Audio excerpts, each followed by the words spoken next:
things, something which sounds honorable in and of itself, but in fact, the coastline in Buenos Aires is 2 miles straight, and it takes 5 days to drive up and down that.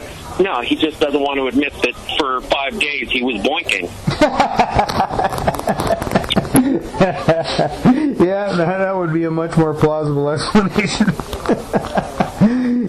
Because he had been, the reason he think he's lying about that is the wife had told him, you're expressly forbidden to see her again.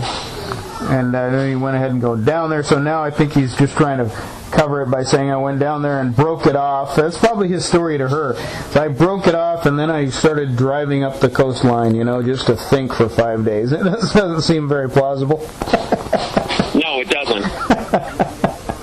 Yeah, well, that's the problem, was that the excessive moralism, it leads you into these just weird webs of lies that unless you're just a pathological liar, you're not going to be able to keep all your lies together. No, and you're certainly going to become somebody of a much higher level of scrutiny placed upon you if you're in the running for anything presidential. Now, I know this was his last term as governor, and he can't run for a third term because the law forbids it in South Carolina, but he was planning on, higher political aspirations, and therefore he's got to expect that he's going to get under the public eye.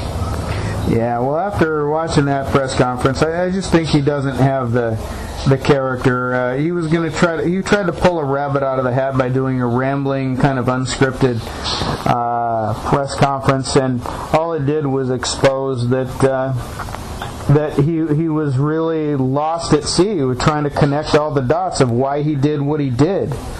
I mean, just you look at the one fact alone. It took him 8 minutes to come to the point that I had an affair, to tell the world. I mean, that as a leader, anyone who's risen as a leader knows that you just give the bottom line bad news right away. You don't beat around the bush.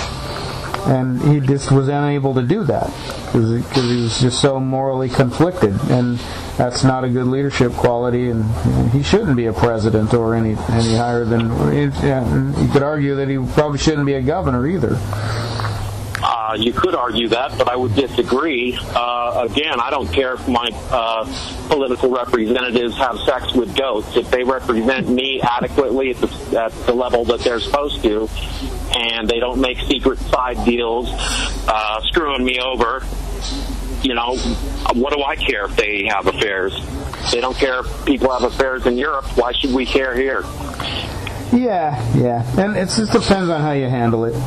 I think he's handled it very badly, and it should be a lesson to Republicans or anybody running and trying to run and invoke moral thoughts. The only morality that really works is your conviction in our system of laws and the way we're constituted. I think that's kind of the Ron Paul approach, is that let people do in their bedrooms consenting whatever they want. Let's focus on the morality of the founding principles that made us such a successful country, and that's what these guys sometimes fail to do. They take their moralism too far, and they try to be like superhumans or profess themselves as such good people, and having nuclear families. This gets into the gay thing where they try to define their family values and within a certain little box, and anyone outside that box, it doesn't belong. That's where they get into trouble with the moralism, and they alienate people ultimately. So I don't know what you think about that, but I think that's a pattern of the Republican moralism, and that they need to break if they're going to ever try to win Congress back. Absolutely. I think it's stupid for them to continue moralizing to such a great degree, but that does seem to be what's required of them as Republicans, and they're willing to do whatever it takes to get elected, and once they do it, they're hoisted on their own petard if they breach that public trust. Yeah, well, I just as soon not try to kowtow to the hard religious right. If if they're going to not vote for a candidate because he's not going to talk about family values every 2 seconds and be and play the God card all the time. And alienate people who are not of faith. I mean, that's the worst part of that conference was that he said, and I'm going to apologize to especially to people of faith.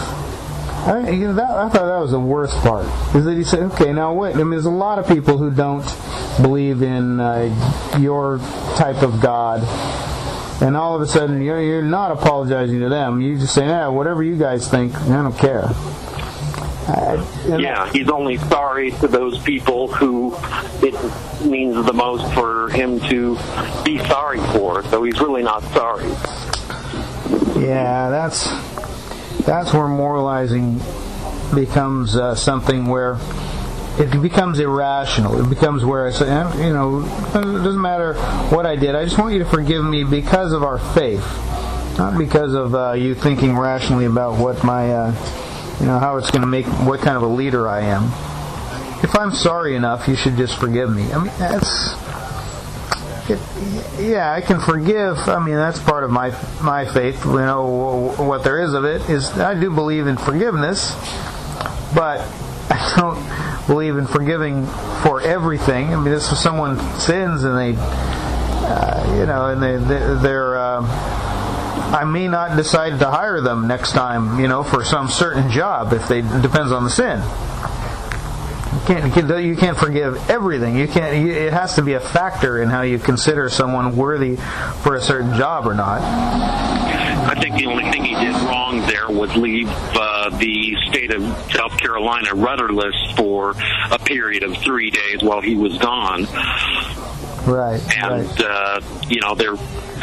And people have commented on it, and most of them don't seem to care as much about that or about the affair as they do about the fact that he just left the state hanging in the balance.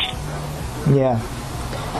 That's clearly an abrogation of duty. You've got to cover, if you're at that level of office, you have to cover the time away.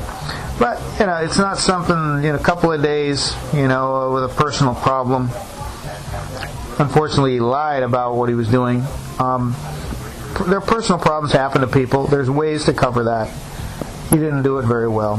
But it's probably not an impeachable offense, it's just, it's a failing. He can always go back to and I think he's termed out. Did you say he's termed out, he can't run again? Yes, he is. Yeah, so I don't know. It's not definitely not impeachable, in my opinion. But for everyone else out there who's facing similar things and then they are going back to election, there are human failings, and and some people are just going to lie about it because they just can't quite face all the consequences right away of what they're doing, and that's just being a human. But how you handle it afterward, rather than not keep trying to invoke moralism when it just doesn't work. Maybe we can, as libertarians, help train them with this kind of commentary. Hopefully, Joey. Hopefully we can. All right. Well, thanks a lot. I've dragged you on longer than I promised, but I'm glad you stuck with me, Greg. I think we covered this one and the Michael Jackson thing very well, and appreciate your contribution as usual. Greg Raffetto, ex-Chippendale, law graduate. And what was your position in the PPO you ran? I want to make sure I get that right. I was president. I was president of the PPO. President of the PPO. Very, very much a Renaissance man in our day and age. And a great libertarian resume. A guy who can have some fun and do business and look at the law and hopefully help preserve our rule of law, like a lot of our politicians who are running the country right now are not doing. That's why I would love to give you a voice. Thanks for contributing, Greg. You're great. And let's do it again next week. Billy. I'm going to go on vacation, but I'm still going to try to grab your commentary next week. We'll work that out one way or another. And you have a great weekend. Thanks again. All right.